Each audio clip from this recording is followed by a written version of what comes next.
Eu quero saudar os irmãos com a graça e a paz do nosso Senhor Jesus Cristo.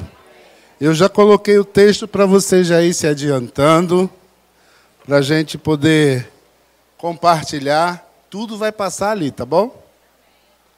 Para a gente compartilhar junto. Hoje a nossa palavra será de forma didática, bem contemporânea, acima de um tema que eu aprendi há poucos dias, junto com alguns dos irmãos, inclusive o pastor, e eu senti um desejo no meu coração de estar compartilhando isso com a igreja. Por quê? Porque a gente precisa entender isso. E nós vamos trabalhar a palavra de Deus acerca do seguinte tema. Estou dentro da visão celestial. Você tem enxergado a visão celestial na sua vida? Como Deus pode trabalhar isso em você?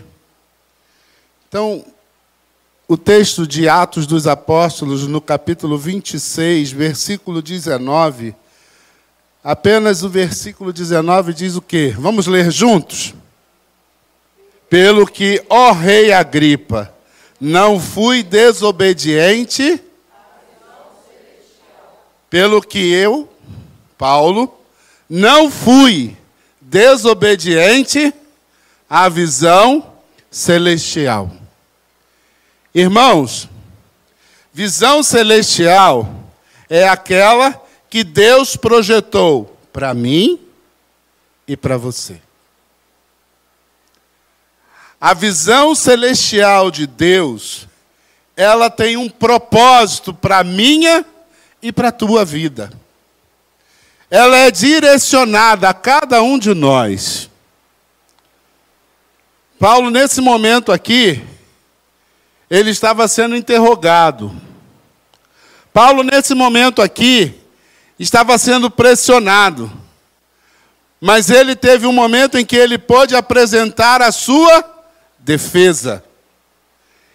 E ao apresentar a sua defesa, após tantos questionamentos que foi passado para ele, ele fez uma colocação para o rei Agripa, que é para nós pararmos e pensar. E é exatamente acerca disso que a gente precisa refletir hoje. Não vou demorar, vou ser breve, mas eu queria que você fixasse isso. E saísse daqui e praticasse em casa essa reflexão, esses pensamentos, acerca da obediência de Paulo à visão celestial. Porque Paulo, quando teve um encontro com o Senhor, ele entendeu o real significado de mudança de vida.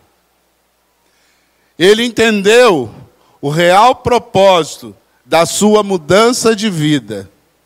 Pastor, eu vim para cá para me ficar mais perto do povo. Se o senhor quiser vir para cá, por favor. Tá bom? Eu estou em casa, né? Eu vou, às vezes, até lá no meio do caminho, lá para a gente conversar. Então, olhe para o teu interior hoje. E olhando no teu interior, faça uma reflexão, uma introspecção do que seria para você, Eduardo, Edna, Alexandre, Débora. Coloca o seu nome aí. E você pensa, eu estou dentro da visão celestial de Deus. O que Deus preparou, projetou para mim, eu estou realmente dentro disso? E nós vamos pensar algumas coisas. Eu trouxe algumas frases para a gente pensar. A primeira visão é ter visão das pessoas. Tem pessoas que, se tirar o óculos, fica com a visão meia embaçada. Você não consegue visualizar direito quem está, às vezes, a 50 centímetros dos seus olhos. Você precisa do auxílio dos óculos. Você não consegue ler um determinado texto se você estiver sem os óculos. Os óculos para nós são os nossos olhos. Ora, se os óculos para mim e para você são os nossos olhos, eu consigo ler sem os óculos, porque o meu grau ele não é tão grande. Mas tem pessoas que, se tirar o óculos, não enxerga nada, nem consegue andar, não é, dona Ana? Né? Não é assim que a senhora fala para mim? Quantas e quantas vezes a gente ali na classe, dona Ana virava para mim e falava assim, eu não estou enxergando nada, eu não consigo ler. Eu falei assim, não tem problema, eu serei os seus olhos. Falei ou não falei isso? Por quê? É necessário que eu fosse os olhos delas para que ela pudesse entender o que a palavra estava ensinando para ela. Ela não estava podendo ver, estava em tratamento, já está melhor? Está começando, vai ficar boa, em nome de Jesus. Então, na questão de eu estar dentro da visão celestial, eu preciso, primeiro, ter visão das pessoas. Aí, a primeira frase. Se uma pessoa não tem uma visão, não tem sonho, está sem rumo, e apenas vagueia ao longo da correnteza. Alguém já foi em um rio? Ou já foi à praia? Já? Se você no interior pegar e em determinados lugares que tem um rio e você botar lá um botezinho ou um barquinho pequeno e ficar parado nele, o que vai acontecer? A correnteza vai te levar. Se você não tiver um remo ou alguma coisa para remar contra a correnteza vai te levar para onde ela for. Se você está em alto mar, ou se você está na praia e sentar num barco, num bote, não utilizar o remo, as ondas vão, balançam, levam, mas de repente, quando você vê, você está lá no meio do mar. Porque a correnteza te leva. Então, se eu, como pessoa, não consigo vislumbrar, enxergar a visão de Deus para a minha vida, eu vou estar como essa correnteza, sendo levado para qualquer lugar. Mas Deus não quer isso de nós. Deus projetou para nós algo que muitas das vezes eu e você precisamos descobrir. Que muitas das vezes eu e você precisamos nos dispor para entender o que Deus quer realizar a partir de mim. A partir de você. Nada acontece sem Deus usar pessoas. Nada acontece sem Deus usar pessoas. Descobrir a visão celestial para a minha vida é a necessidade. Irmãos, eu preciso descobrir isso. Se eu tenho 30 anos, 50 anos, 5 meses, 1 mês, na igreja, e eu ainda não descobri isso, chegou a tua hora. Há uns 2 domingos atrás, nós cantamos assim, ó, tanto tempo, esperei, chegou a minha, sei que hoje é o meu, já chegou? Já chegou? Jesus está aqui. Jesus está aqui. Então você precisa ver a real necessidade da sua vida. Segunda coisa que eu gostaria de abordar com os irmãos. A gente precisa ter a visão do tempo. Mas antes, abra aí em Mateus, capítulo 9, uma pessoa bem alto, leia o versículo 35 para mim.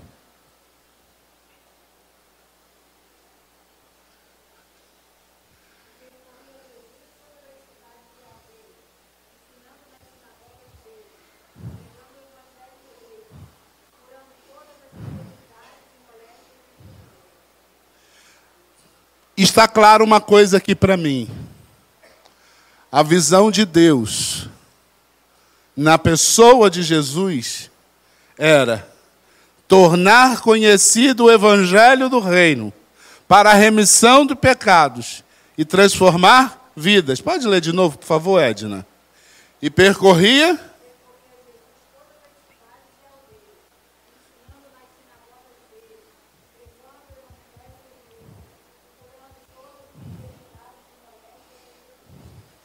Então, olha só.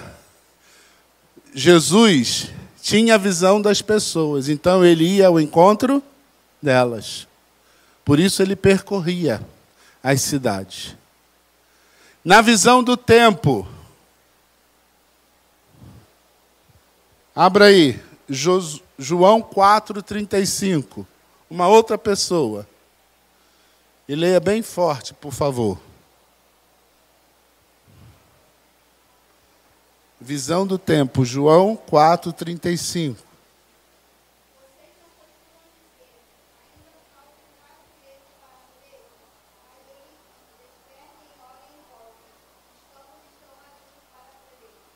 Olha só, perceberam aqui? Quem tem a visão do tempo, eu ou você? Nem eu e nem você. É o próprio Deus. E ele fala através do apóstolo João uma orientação para a gente tremenda. Lê de novo, por favor, devagar, Lorena, um pouco mais alto. Se puder ficar em pé, é melhor, que eu sou ecoa melhor para nós.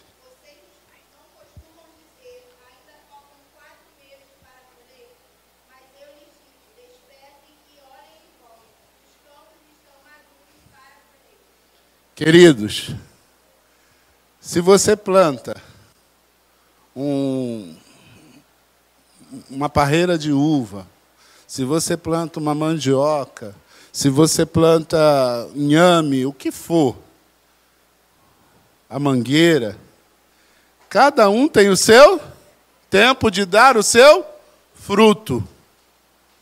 Mas olha, nesse texto, Deus está ensinando para mim e para você que o tempo já chegou. E Ele quer que eu e você sejamos os instrumentos que Ele usará nesse tempo.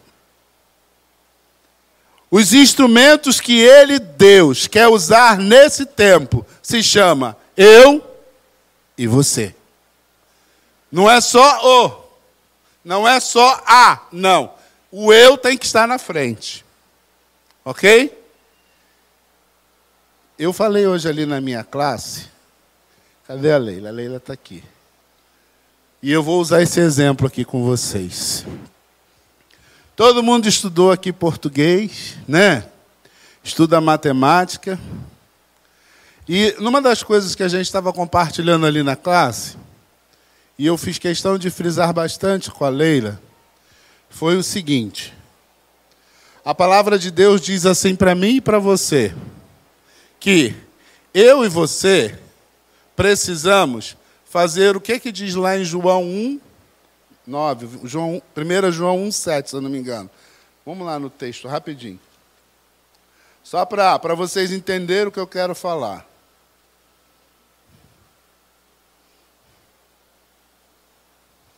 Não, versículo 9, é isso mesmo.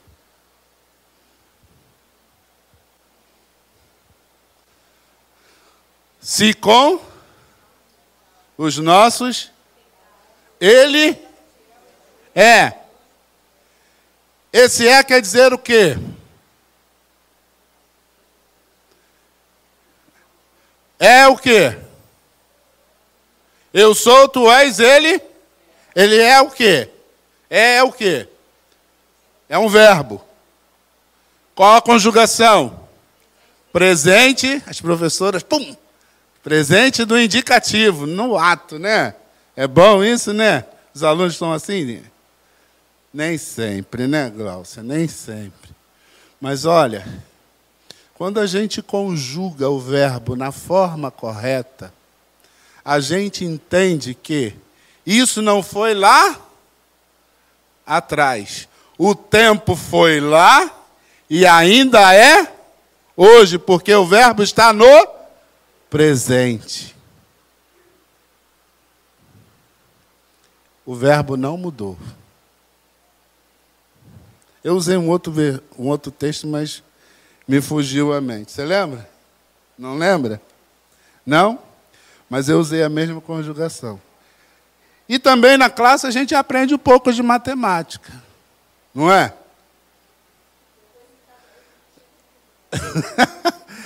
Eu já fiz essa pergunta aqui e vou fazer de novo. Vamos ver se vocês estão bons no negócio. Queridos, quando você está fazendo matemática, você precisa fazer as contas direitinho, sim ou não? E para o tempo funcionar, a matemática está nele. Porque tem os minutos, os segundos, né? Aí eu faço a pergunta para vocês. Qual a metade de 2 mais 2?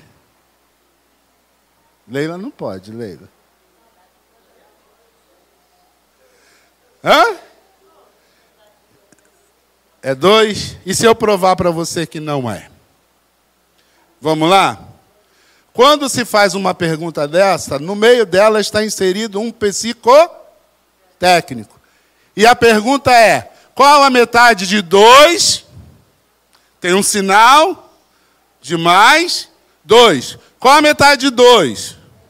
Mais 2. Quanto que dá essa soma aí? Então a metade de 2 mais 2 é e não 2. Aprenda isso. Nem sempre o que você está lendo reflete o que você está ouvindo. Então, Deus, no seu tempo, é no tempo dele, ele vai nos usar para fazer algo tremendo. É isso que o pastor tem falado para nós. E eu aprendi isso. Lembra que dia foi isso, pastor? Lembra? Foi lá em Piraquara.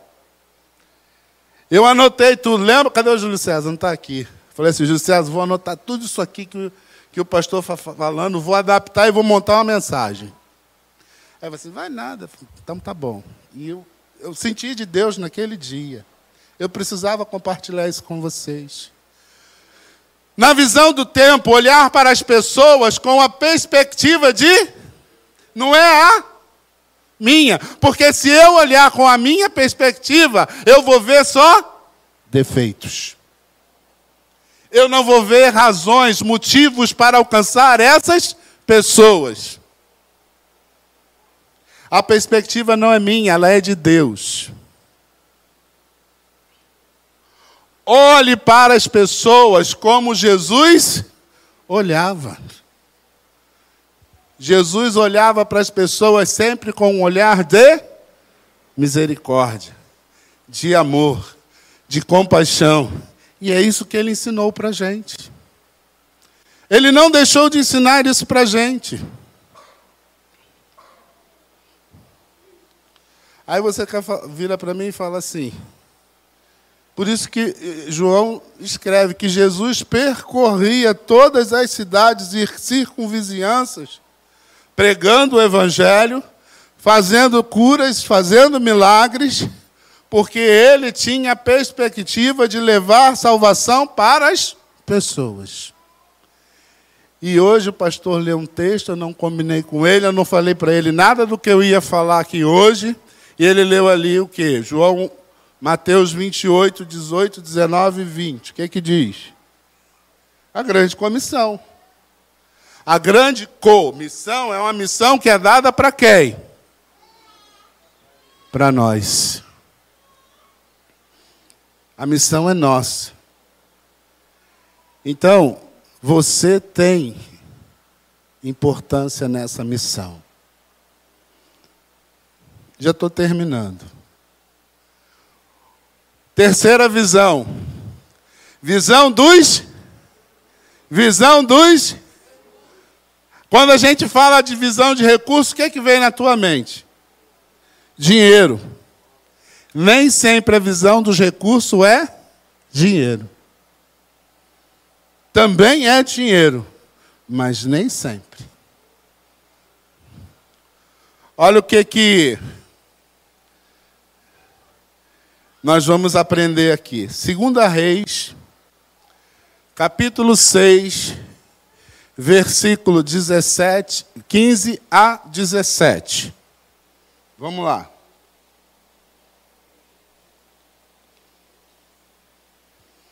Segunda Reis 6, 15 e a 17.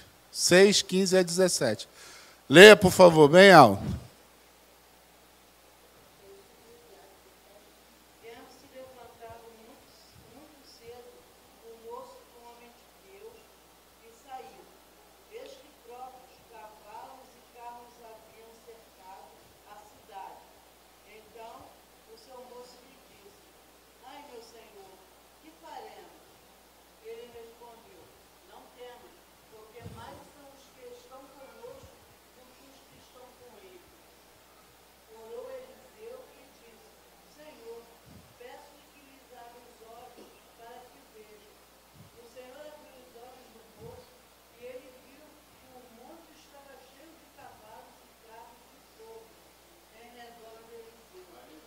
O que tem aí que você pode colocar na condição de recursos?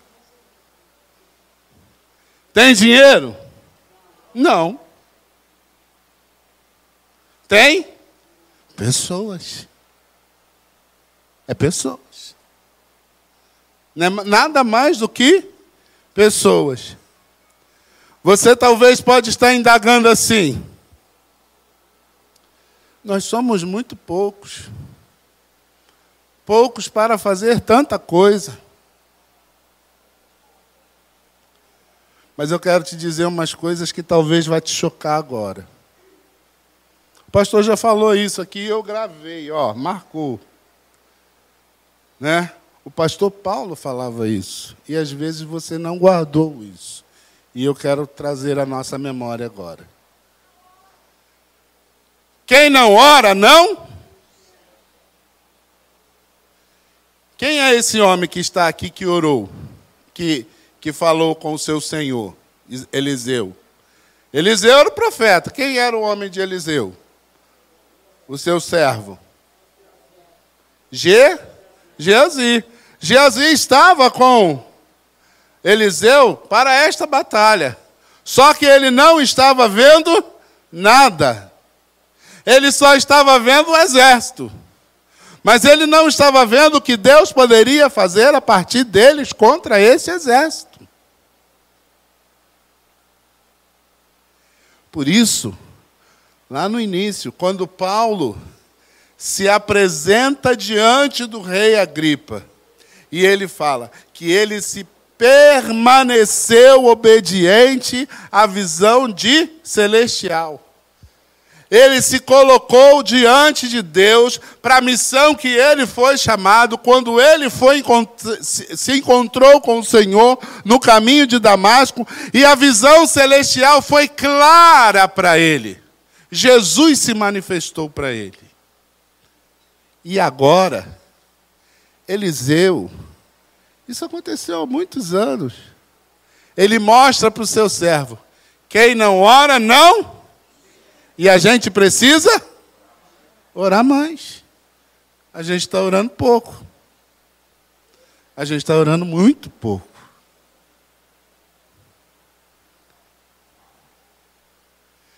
Quem não ora, não recebe a visão de Deus, a visão celestial. Porque o que Deus quer realizar a partir de mim é uma visão celestial. É o propósito dele para a minha vida. Ora, não é a mesma coisa que é para mim, para Michele. Muito menos para o Juarez.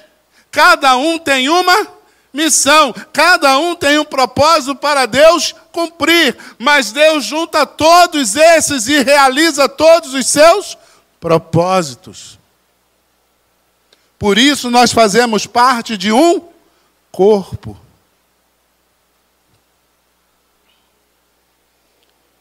Quem anda na visão celestial recebe a recompensa.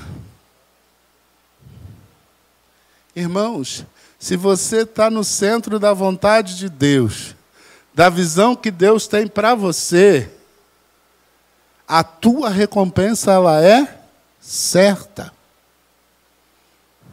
Não adianta. O grande problema que nos acomete é que a gente está sempre preocupado com a visão do outro. Esqueça a visão do outro, olhe para a visão de Deus para você. Porque o que Deus tem para realizar independe do outro. Ele quer realizar com você, comigo, com cada um de nós. Não falamos nada do que já foi falado aqui várias vezes e de outras formas. Mas eu quero que você entenda uma coisa. Quando eu estava refletindo e meditando sobre essa palavra que nos foi passada lá em Piraquara, estava eu, o Hugo, Júlio César e Juarez. Juarez estava lá. Eu sei que o Juarez anotou algumas coisas e está trazendo a memória, não está, Juarez? Mas eu estou no que eu apliquei para mim. Ele pode estar aplicando de uma outra forma. E eu senti no meu coração que eu precisava compartilhar isso com vocês.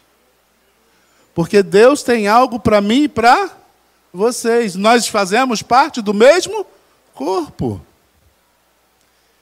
E por último,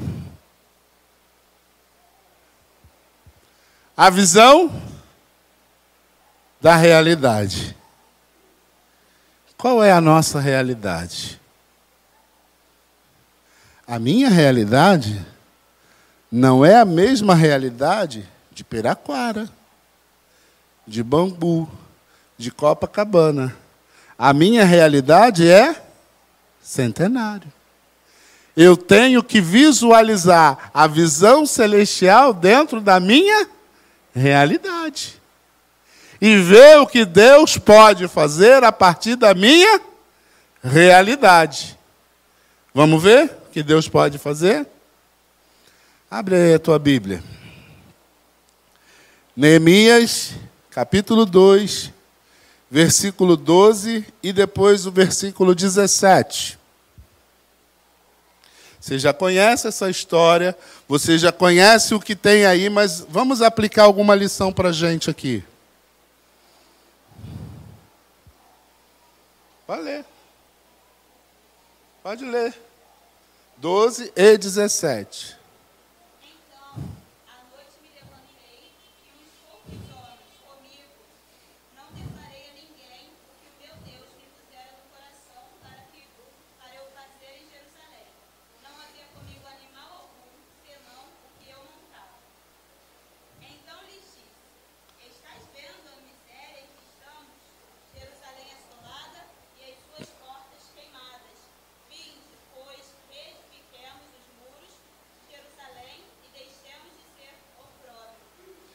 Irmãos,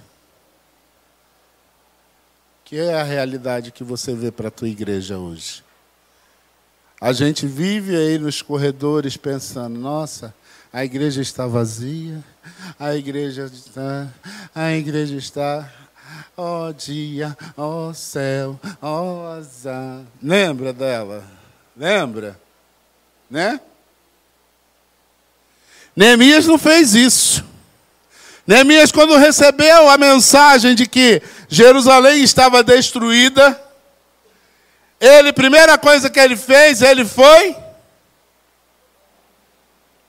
orou, chorou, pranteou, jejuou e perguntou para Deus, eu entendo assim, o que ele poderia fazer para mudar aquela realidade.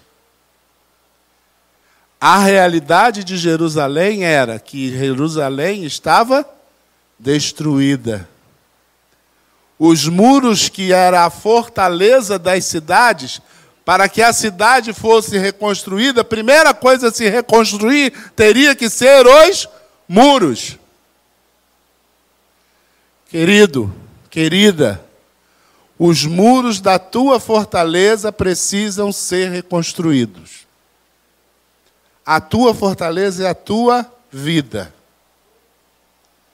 Se você não se dispor em oração para buscar no Senhor a sua reconstrução, você irá permanecer no ó dia, ó céu, ó azar. Mas Deus não quer isso. Deus quer que eu e você assumamos uma postura na posição que Ele quer que nós assumamos. Para que a partir de nós, Ele venha realizar, reconstruir, restaurar, reedificar a nossa casa sobre a rocha. É Ele quem vai fazer. Marcos capítulo 6, 16, 19 e 20. O que diz?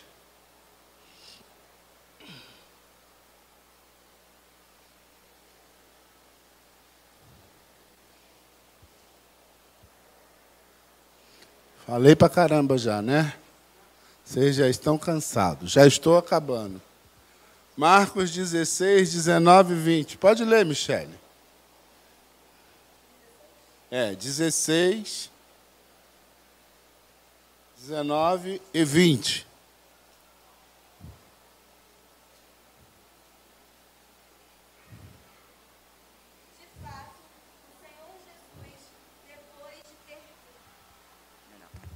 De fato, o Senhor Jesus, depois de lhes ter falado, foi recebido no céu e assentou-se à destra de Deus.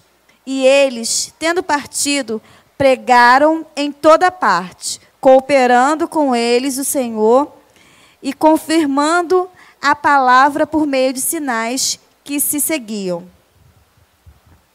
Jesus foi embora. Deixou os discípulos sozinhos. Não é isso? É isso? Não. Jesus foi embora fisicamente, mas ele havia falado aqui, ó, ficai aqui até que do alto sejais revestido de poder. Aí o versículo 8 do capítulo 1 de Atos diz o quê? Mas recebereis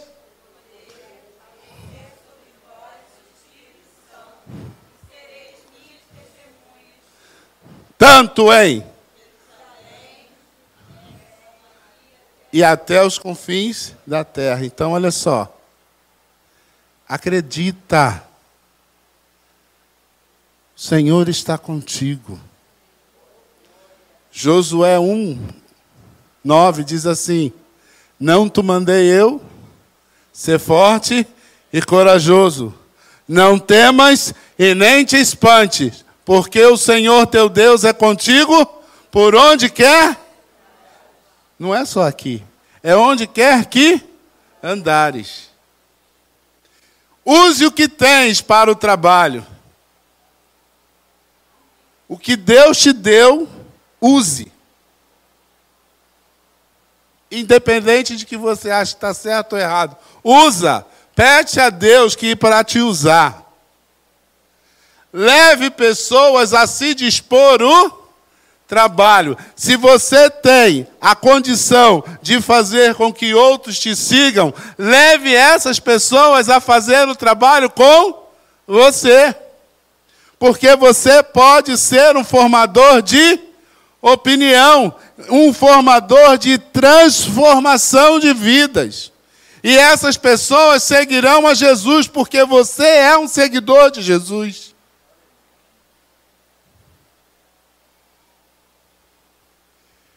Irmãos, eu coloquei 4 pontos para a gente pensar. Numa visão celestial, eu estou dentro desta visão celestial? Se eu não estou, se eu identifiquei com esses 4 pontos que eu não estou, eu preciso entrar na visão. E desenvolver as 4 visões que eu coloquei. Você pode colocar até mais. Eu pontuei 4. Teria até mais, sim. Mas a gente pode pensar em 4. Visão das pessoas. Visão do tempo. Visão dos recursos.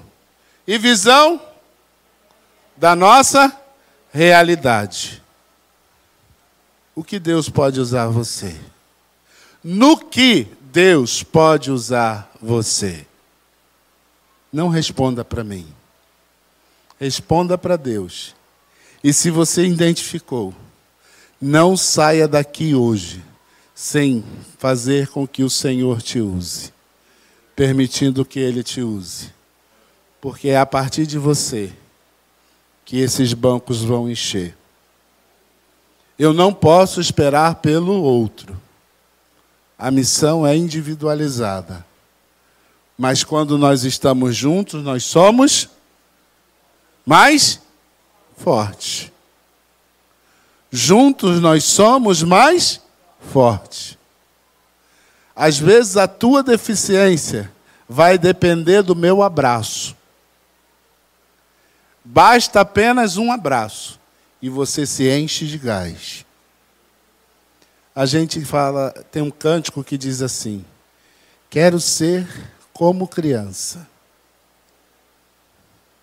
E no refrão diz assim, ó: abraça-me com os teus braços de amor. E que Deus nos abençoe. Amém?